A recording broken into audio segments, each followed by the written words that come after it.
You ready? I'm ready when you are. Start talking to the camera. We've been ready.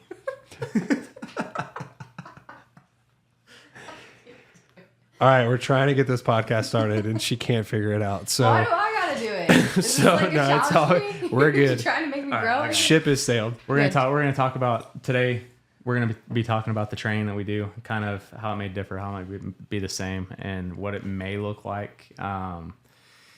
What we do what you would think it would look like versus what it actually looks like. I guess, is that a good thing to say? Yeah. And then maybe how you should start training if you don't already have a methodology, how you should start training for the sport. Sure. Okay. All right, so I did your job, so now you guys start talking. So we're going to attempt to keep this 15 to 20 minutes. So we'll just start that clock now. Bam. Okay, so in my experience, CrossFit has been a great methodology for being well-rounded in any athletic endeavor that I do. So with coming into tactical games, I thought that having the CrossFit background was perfect. And where I was at doing CrossFit prior, we did a ton of bag work as is. So getting to do the sandbag stuff at tactical games was not new for me. But if I was at a place that was doing CrossFit, maybe didn't have as much sandbag exposure, I would have just added in sandbag stuff to whatever I was doing then, and it would have been perfect. I don't think being super focused on just the movements that we do in tactical games is a very secure training way, because that's kind of always changing. You know, movements are different year to year, and also you're going to get so honed in on these couple of things, you're missing out on a big breadth of other stuff that you need to have a solid foundation to always excel in whatever is going to come your way. It might change, right? We might be getting over a wall, like we did walls at nationals that one year.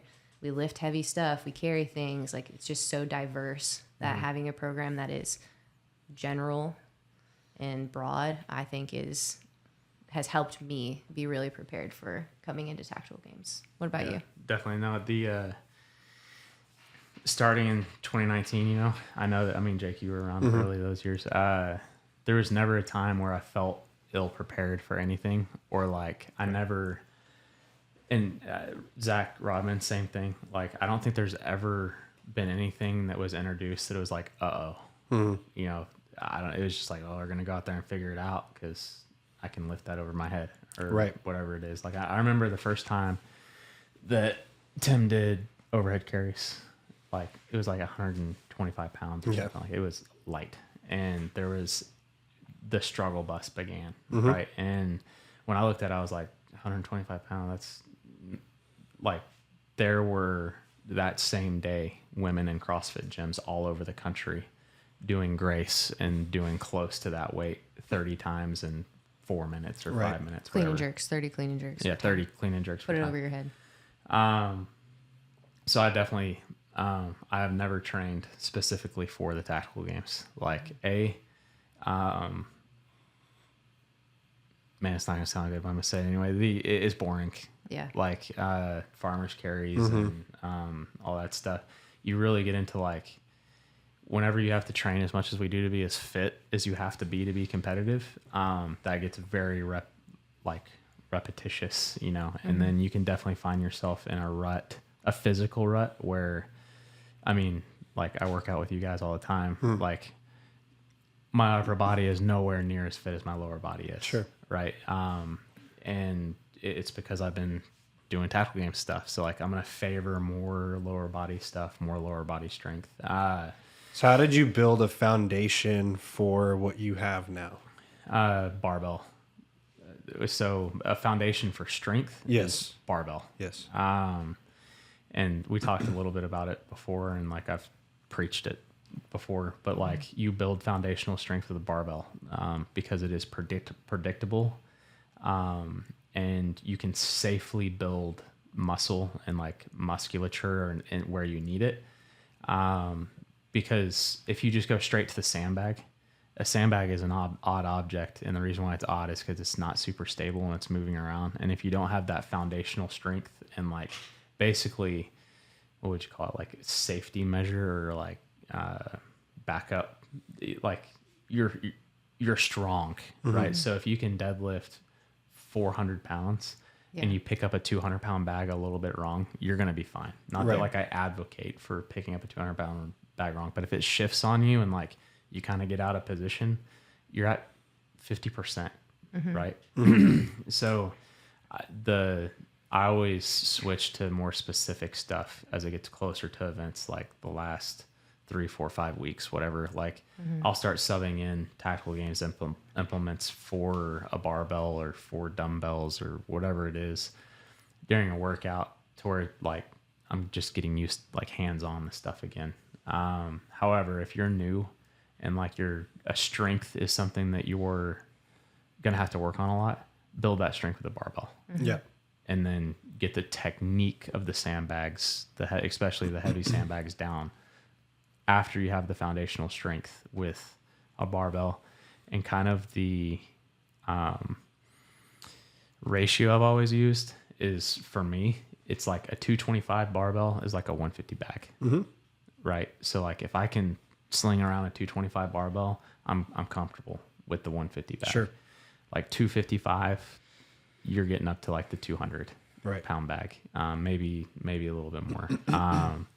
And then the 300 pound bag is survival. And there's really like a few that is to separate the top strength athletes in the sport. Sure. Right. And like I can lift it, not today, but I can lift it when I need to.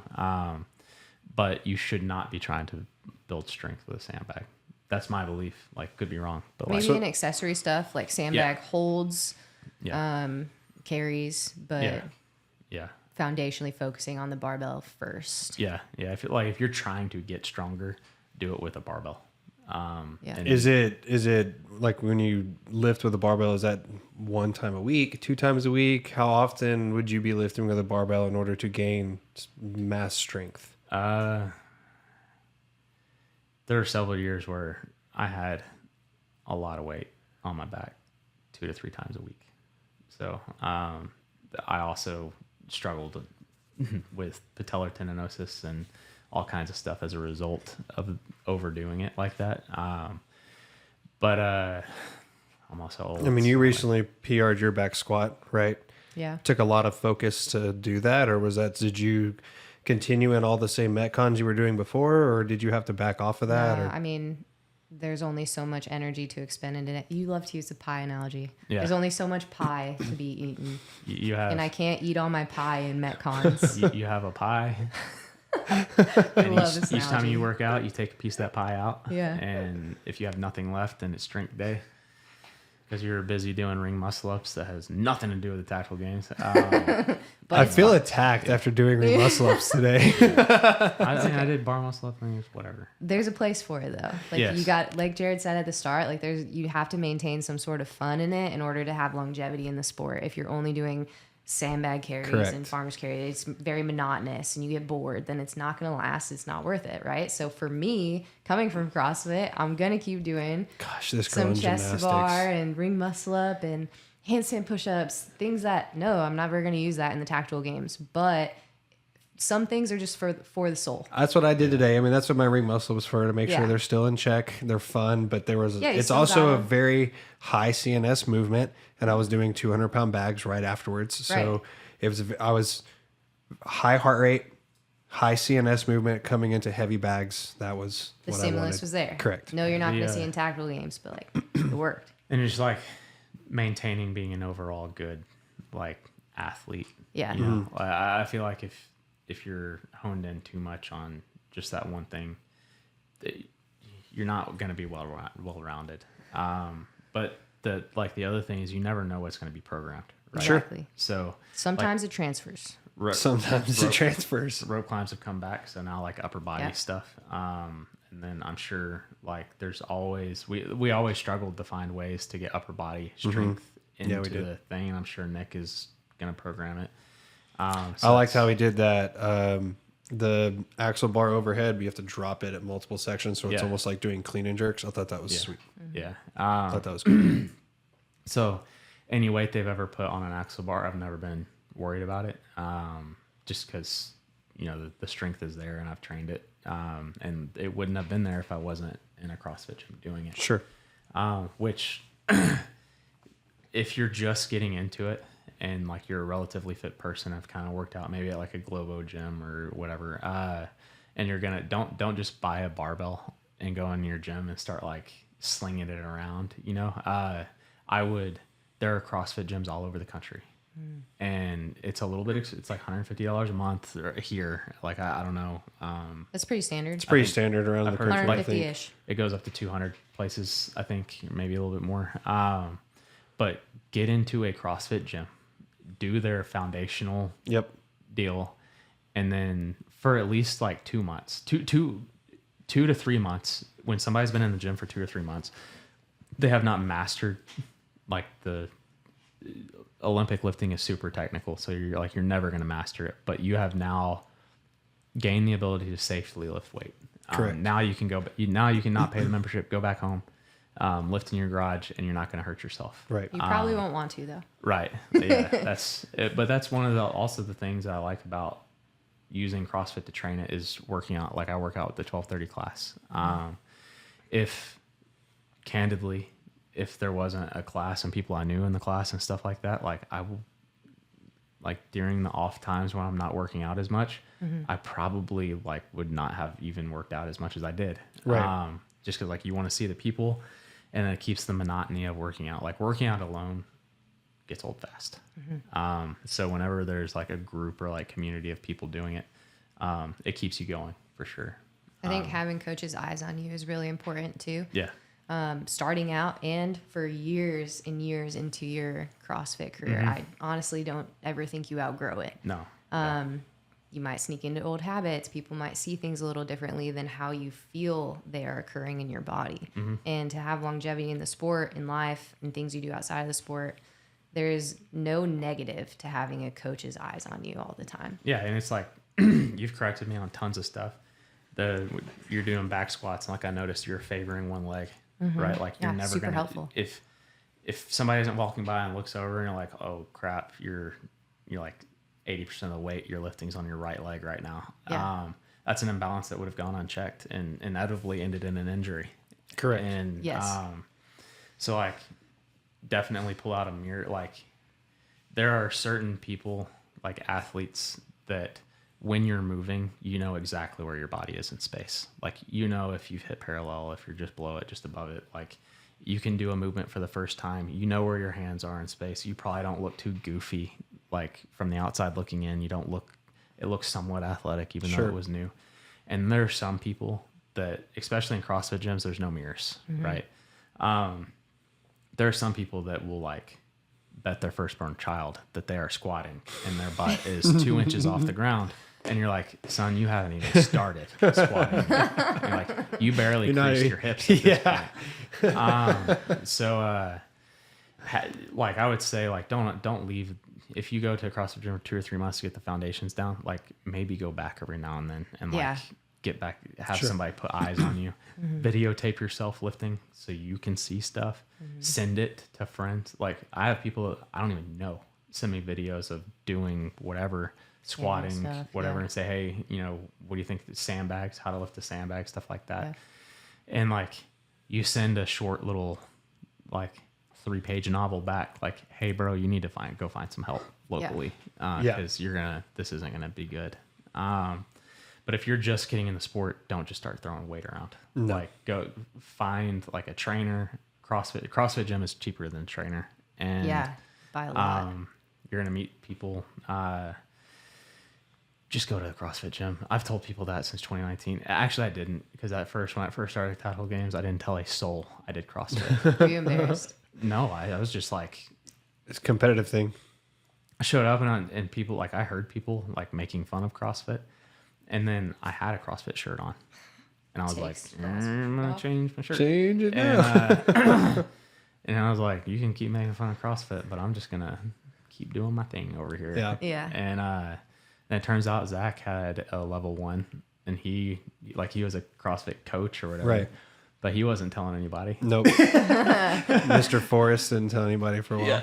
No, Zach Rodman. Oh. Yeah, Zach Forrest had level 4. I was gonna say he's on seminar staff. Yeah, and he had been. But he didn't parade it around. No, he didn't. And he had been in the CrossFit games. Yeah.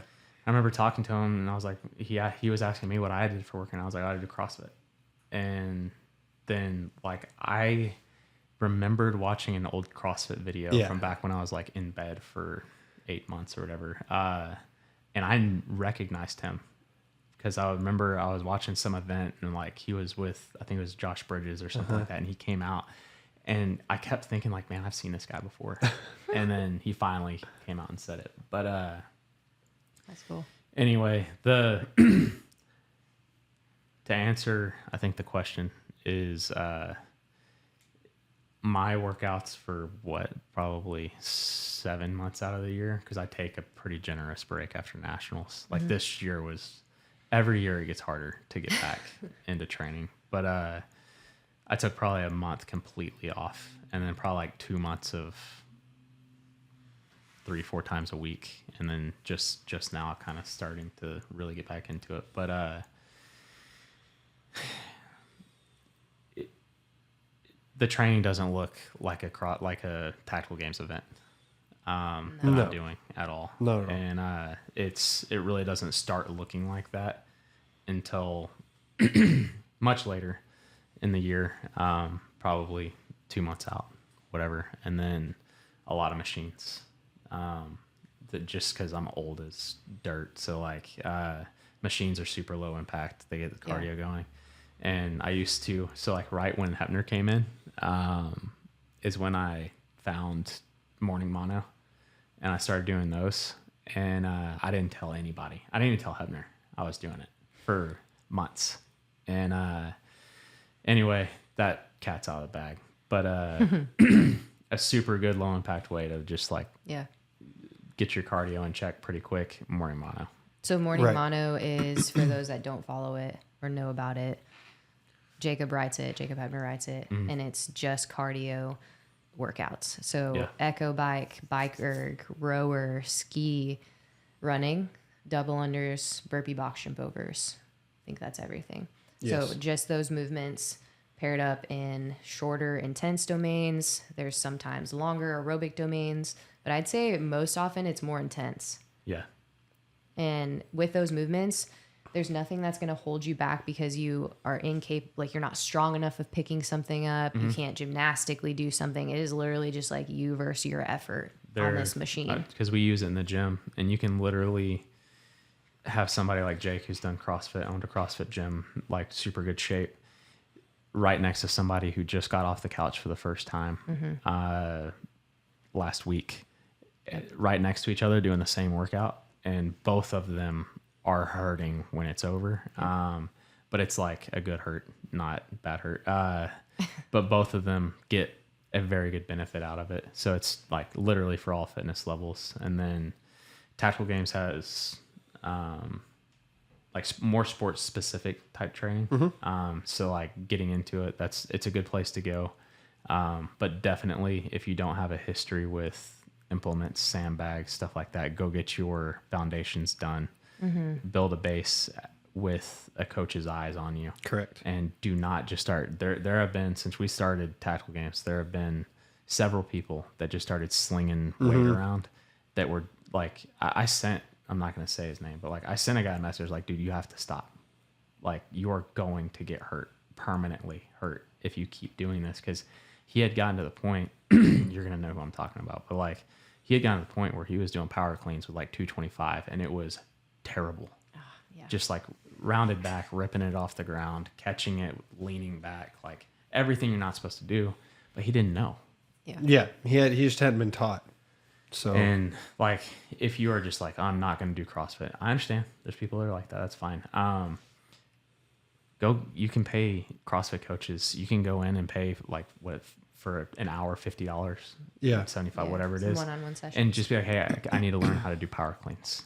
And they will teach you in an hour how to safely do a power clean. But like, come back, make sure you're like whatever. True. Go to CrossFit gym. Hey, I need to learn how to pick up a sandbag. Do you have a coach? You can go to 95% of the CrossFit gyms around the country and say, hey, I just need some one-on-one time to learn a few things. I do this sport and I just want to learn this.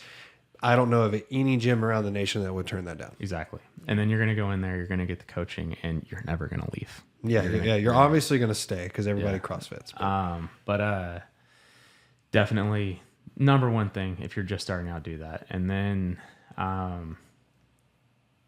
yes, sport specific stuff on top. Yeah. Cherry on top. And if you have no idea what that even means in our sport, there's plenty of resources on the Tactical Games Instagram page and their website about like what the fitness looks like in the sport. Ask some competitors that you know as well. And then if you never make it to the sport specific stuff, you're good. Yes. Yeah, if you do the general fitness and you work really hard at general fitness and you never get to anything else, you're good. You're going to be fine. I'd for agree. 3 years, I was competing at the. After I started working for Tactical Games is when I started doing Tactical Games movements and workouts because I was vetting stuff. Other than that, I never did them. I did CrossFit. But I guess you can talk about the intensity part, like managing that. Managing intensity and like training overall. Yeah. I think that intensity is very potent when you use it as you should. So when I first started CrossFit, I had a coach that was so awesome and taught us about intensity in a way that I'd never been taught about before. And similar thing as like the morning monos where there's nothing really holding you back but your own effort. Those are the workouts, and sometimes in CrossFit too, like if you have high heart rate movements, light and fast things, you can just reach this intensity where you are pushing your body so hard that it's giving you the signals of like, slow down, but you stay there and you hang out in it and you keep going even though you're getting, told to slow down. And that intensity should level you for a couple of days when done correctly, meaning you get super CNS tired after that. And if you have never experienced that, you've probably never stayed in the hurt long enough or gone deep enough into that like dark place to really tap into high intensity. But it's expensive on your body in a CNS way, right? So when I first started out, we would go super hard on a Monday and we wouldn't go super hard again until later in the week. And I noticed that I was really slow for a few days and I went to CrossFit, did the movements, did the workouts. I just did it at like 85% because that's what I had to give. And I think that as you get closer to competition, those moments of intensity should increase to best prepare you for what's to come in the competition because you're going to have a lot of high intensity most likely. Outside of competition, months away from competition, you should only be hitting that intensity once in a while because it is expensive, right? So you don't want to lose the ability to do that, but really there's no need to go that hard in the paint year round. And honestly, it's just going to exhaust you. You're going to get burnout. Most people, 99.5% of people, I would say, can't withstand that year round, year after year. There has to be some ebbs and flows to that. So after nationals last year, whatever, took some time off, maybe a month off, no intensity. And then ramping back up, it was like, all right, I'm going to work out at 75% effort for a while, and then 80% effort, 85. And then maybe I'll go about it like it was easy. Yeah, I literally told you, like, if I see you at the gym, we're going to have problems. Yeah. I like it. But with that said, like, you have to taper back up in intensity. If you just slam it home up front, A, it's a little early for that. B, like, you're not really ready for it yet. So increase intensity if you haven't gone into that place yet. Working harder and harder over a span of time to then get into that dark place. Yeah. Definitely I go really hard on one workout one time a week. And most time, like I guess if you're younger, like in your higher 20s, mid 20s, whatever, you could probably physically afford to do it maybe twice. I don't know. I still don't think it's a great idea. And it's probably not worth it. No. But, I usually choose that on either a Wednesday or a Friday because I have an off day the next day. Yeah. And or not Saturday. I do not work out on Thursdays and Sundays. Period. Like if I have an option and there's a stairwell and there's an escalator, I'm going up the escalator. Like I do not do anything physically taxing on those days. And like I know you disagree with this probably, but like active recovery is a lie. For me, it is. So I do agree with it, but I also partake in it. Yeah, because it's agree with what you said, meaning it's not always really recovery. Like when I go do swim sessions on a Thursday, it's still hard work. It still makes me tired. So I know it's not like max recovery, but I still like to do it. Yeah, to me, for at least from the way I am wired, if it's a 40-minute zone 2, which is like really easy pace, I'll start looking at the deal on the bike. Let's say it's a C2 bike, like a Concept 2 bike. I'll start looking at the pace on it and be like, for the last 10 minutes, I'm going to hold a 145. And immediately it goes from, Jenay, I'm way bigger than you. Like 145 is not hard to hold. Okay. I'll go, okay. yeah, but immediately, and that's like that's a decent pace, right? And I'll get done and be like, I worked out today. Yeah. Today was supposed to. So like, I can't, if I go work out some way, somehow, at some point during that recovery workout, I'm going to make a deal in my head that's like, yeah, I bet I can hold this for the rest of the time. That's just the competitor in you. Yeah. And so I just stay away from it completely. But yeah, that's like managing the intensity, knowing that if you are absolutely hammering yourself 6 days a week, don't. Like, it's so funny. When you said, if you're younger, maybe 2 times a week, like go hard in the paint. Like in the training that I did before, like when I was, working out at Mayhem, like I would go so hard all the time. Yeah. Like so hard. And especially when things would heat up, like closer to their competitions and stuff like that, I would be going like max effort every single day that we were training. And the result of that, in retrospect, was adrenal fatigue. Yeah. And I suffered injury. For that. What? An injury. And injury, yeah. Yeah. For sure, and injury as well. But the adrenal fatigue mainly is what's on my mind because of like the intensity specifically. Sure. So I think the injury was due to volume, the adrenal fatigue, intensity. Mm-hmm. And for those that don't know what adrenal fatigue is, it's one of the worst things you could possibly go through. It's horrible. It was pretty bad. I mean, I'm a very lively, active person, and I literally brought a guest bed to the living room, and I would watch. I had a living room bed that I would just lay on all day and like watch movies and stuff. I had no energy to do anything, and this lasted for like a month. And at the same time, I like couldn't sleep. So it was like super frustrating because I was super tired but couldn't sleep, and I was just so not myself. And it took months to recover from that. A whole month of being in the dumps about it and just trying to get back to okay. And then months after that to like get to a point where I could hit intensity again and my body not be mad at me for it. Not get crazy headaches after, stuff like that. What I usually try to do is after nationals is just wait until I can't stand it anymore to start working out and do that. And then definitely I only go hard once a week. And then I'll go hard more. I'll put more effort into like the morning mono stuff because like for me that's pretty cheap. Like physically, it's a cheap activity for me.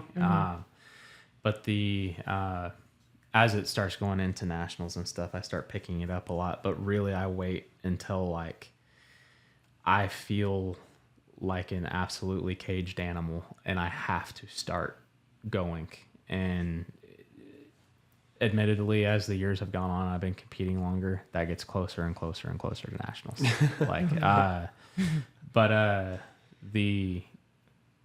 We see it all the time in CrossFit gym. New people come in, start working out, and you're like, I wish that you would just climb into my head and pull the knowledge out and know that if you have a physical goal that you're trying to get to, you will get there much faster if you're taking 2 complete days off. Yeah. You're only going hard once a week. And learn the technique before you start adding weight. Yeah. And like do those things, you are going to be where you want to be the fastest you can possibly get there. By ignoring it, doing stuff on your own, doing more than what you're supposed to, adding weight, even though the coach just told you not to add weight, like all that stuff is going to get you hurt. And then you're on a 3-year path to what you could have done in a year. Right. Like, you always got to play the long game. Yeah. And that's super hard for young athletes too, being a younger athlete and having gone through that. Like you have so much enthusiasm and energy to work, but you got to channel it right. And if you don't know how to, then you need to get people in your life that can give you wisdom like that have probably learned from hurting themselves, to help channel that in the right ways. Yeah, definitely. And it's like what I always try to, it's like, look, you need to live the fight another day. Like you want a good workout tomorrow, right? And you're punishing yourself right now. Yeah. Like you're not going to be able to, you're going to wake up feeling like crap. You're going to be crap at work, and then you're going to come and get a crap workout because you went way too hard. We talk about this in her training, and she's like, well, what should I do today? It's like, well, you wanted to do blank on Friday. It's Tuesday. So what do you need to do between today and Tuesday, or today and Friday, to do that? Yeah. It's probably not bury yourself on Wednesday and Thursday. Right. If Friday's a super hard workout. Yeah. It's probably bury yourself a little bit on Tuesday, but don't deplete your CNS to the point that you can't make it to Friday. Yeah. That was another good note too, that you mentioned, like wanting to feel good in life. And I mean, at the end of the day, this is a game that we're playing, and our lives at home are 1,000 times more important, infinitely more important than, you know, being super fit for our game. I mean, you've got a family that you've got to be present for and be there for, you know, be yourself for, and you can't die in the gym and be down. A lot of running workouts that I haven't made it to because it ended up being throwing the baseball with my son, or, you know, watching my daughter swing a golf club, whatever it is. Don't necessarily hate that I missed the running workouts. Yeah, and they're running workouts. But notice that they're all running workouts. It's not that he misses a sandbag workout. It's a running workout. Right. Yeah.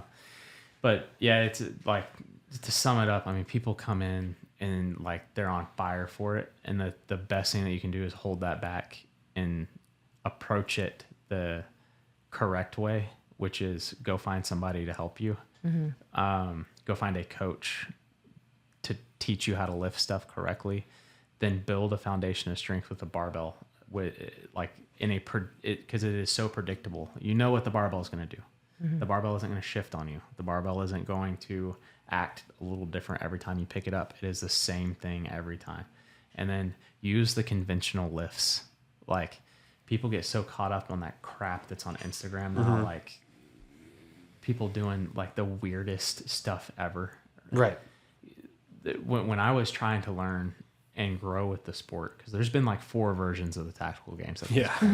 Right. And like me and Zach talk about it a lot. Like we've gone, like we've gone through all 4 versions at this point. And when I was learning, I was like, I need to, like, I've always been, strength has never been a problem for me. I've always been strong. Like even before this sport or whatever, like I've always been strong. And, but I needed to get stronger because like it was taking a lot out of me. If I could wrap my arms around it, I could pick it up. But, what I did is I went and started watching, Brian Shaw and Eddie Hall videos. And I was like, these guys pick up really heavy odd objects because they're the strongest men in the world. And that's what they pick up in their contest. I'm going to study how they train and emulate that, because now I'm going to get stronger. And I went into that thinking like, I'm going to be picking up sandbags and farmer's carries and all this other stuff. If you go watch all of their videos, barbells. Yep. Barbells. And they literally do not switch to competition implements until it's a couple weeks, a month before. Right. And it's like, they're the strongest men in the world. They're picking up like ridiculous amounts of weight and like awkward stuff and carrying it and stress carrying all that stuff. And they're not doing all this hokey stuff that you see on Instagram or whatever. It's the conventional barbell lifts. Like that's what they're doing. Yeah. So be smart about it. Don't get caught up in like, what's the popular thing today? Do what is like people have been doing for hundreds of years, or not hundreds. Go watch Pumping Iron. Yeah. Follow that. Yeah. What is it? What's that guy? It's Arnold Schwarzenegger. And who is it that makes the reverse hyper that we have? Louis Simmons. Louis Simmons. Go watch you some Louis Simmons. You'll get strong. But I think all of this is super individualized too. Yeah. And the biggest way to know if it's working, it being whatever fitness you're doing right now, is it working for you or not? Are you objectively getting the results you want or not? Right. So like, if I want to get strong, I'm not getting strong. Reassess, what am I doing? Am I, all around want to get fitter, but I'm coming home and I'm exhausted every single day and my workouts are going down in intensity over time. Okay. Then I'm doing too much. I'm going too hard. Right. So always knowing that like, this is what's working for us. These are some methodologies that like we've, worked out in our own lives. But at the end of the day, like you have to be your own advocate, your own thinker, and analyze yourself from a third party perspective and be like, okay, this is where I'm at. This is where I want to go. Is it going in that direction? Yes or no? Yeah. That's like we end up at the gym at the same time most of the time, right? and we couldn't be more different athletically. Like, you are a runner, I used to be, but like not anymore, right? And like historically in the sport, I've been one of the stronger ones, and historically in the sport, you're getting there. You're getting there. We're working on it. We're working our way there. Yeah. But so it's also definitely good because like sometimes the reason why I don't program for myself, and the reason like we use Mayhem programming at the gym, is because if I programmed for myself, I would get into a programming rut of things that I like doing. So that's why it's also super important to use things like the tactical games training, the thing they're doing, or go into a CrossFit gym and do the programming they're doing at the CrossFit gym, because you will start doing stuff that you never would have done on your own. Yeah. And you become like a whole athlete instead of like a specific, because a lot of times being specific leads to injury, and limits you. Yep. Very true. Is that it? Word. I guess like the main thing, just you never know what's coming. Right. Yeah. And how do you train for something that literally CrossFit is built around? Like, what is the unknown and unknowable. Yeah. So I don't think anybody that does CrossFit 3 or 4 times a week would be surprised or like, oh no, type feeling with anything that we do at the tactical games. No. You're fine. Yeah. Like if you're coming from 3-4 days a week CrossFit, you're gonna be fine. So cool. I think that wraps it up for me. Yeah. That was a good one. Likewise. All right, cool. Thanks, guys. See y'all next time.